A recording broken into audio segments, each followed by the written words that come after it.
It was 1935, and families were struggling to hang on to their resources during the long nightmare of the Great Depression.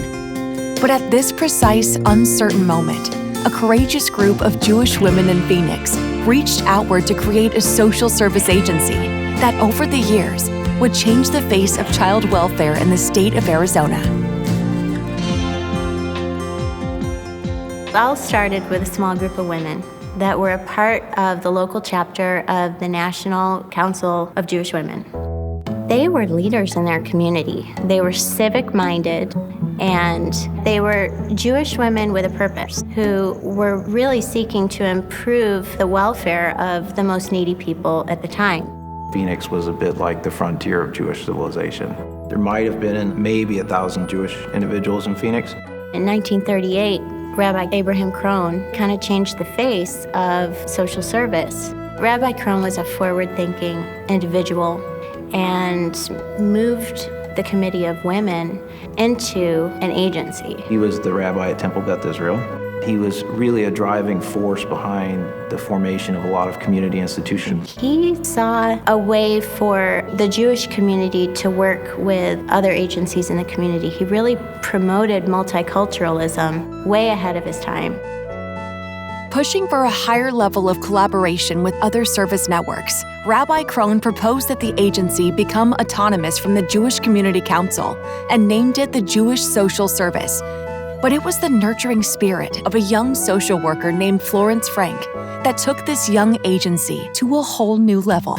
Coming out to Phoenix in 1947 by herself was pretty gutsy. And Rabbi Krohn approached her and said, "Would you like to direct this agency?" And she really was the agency in those early years. And Phoenix had a lot of people newly arrived to the area, and she would help find them a place to stay and give them a little bit of temporary money for food. And so the agency kind of wrapped their arms around individuals in need. In the 50s, the JSS board decided to elevate the professional status of the agency by hiring an executive director, Hirsch Kaplan, who over the next 13 years would incorporate the agency and manage its growth. Florence Frank took the title Director of Casework and continued to carry on the day-to-day services. Some of the changes happened when they recognized that one organization couldn't do everything, and so they needed to not only professionalize, but they needed to specialize. The 1960s and the rise of the civil rights movement began to increase the federal government's role in financing social services.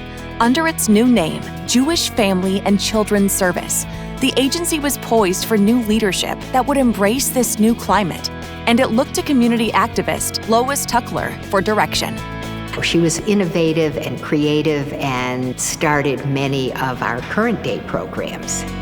Rabbi Krohn might have been building bridges with the rest of the community earlier on, but under Lois Tuckler, the agency started to serve the larger community.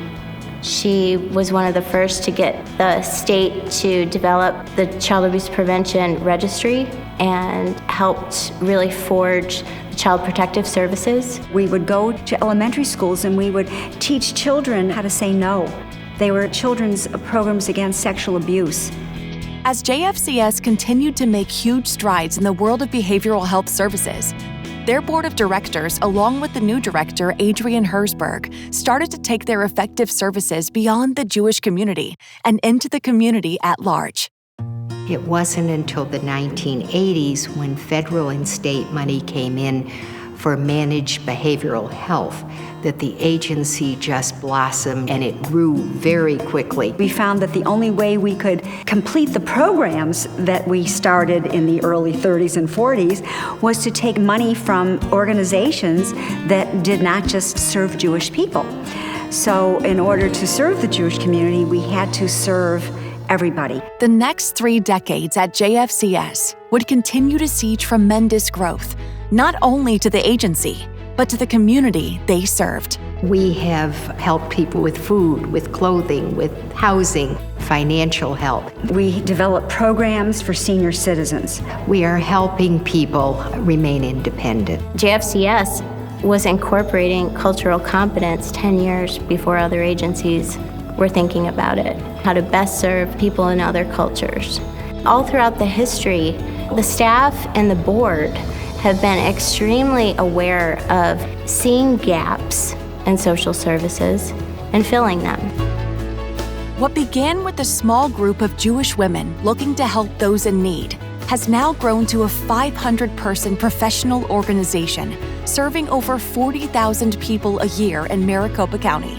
And throughout its 90-year history, it has been their commitment to the foundational Jewish values of helping and healing others that has made Jewish Family and Children's Service an organization that truly makes a difference.